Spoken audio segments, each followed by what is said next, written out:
Non hai poesía máis fidedigna que la que surce a los faraes de la emoción y de la dolencia, porque é del resquemor y de la ferida donde nace el poema más honesto, esa poesía pura que sin fabulación ni artificios va a nubrirnos y protegernos como una salud inmensa y resistente.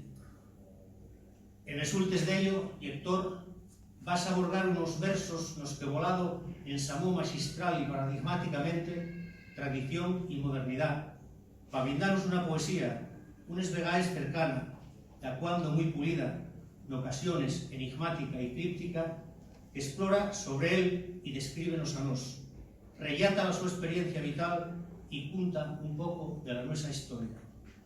Y una obra que demuestra y apuesta porque la palabra en asturiano, tan universal como cualesquier otra lingua, no entiende de llendes, porque la poesía es una lingua por sí sola, un idioma en sí mismo.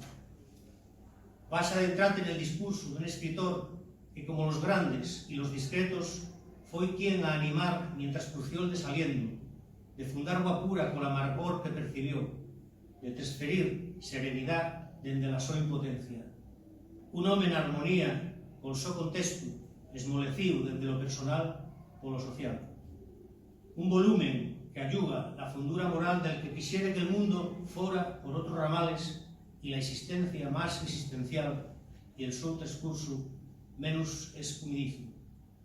Por más que nunca nos vaya más lloñe de este instante, ahora y siempre es celebrar, y son versos del poeta, en su memoria. Muchas gracias.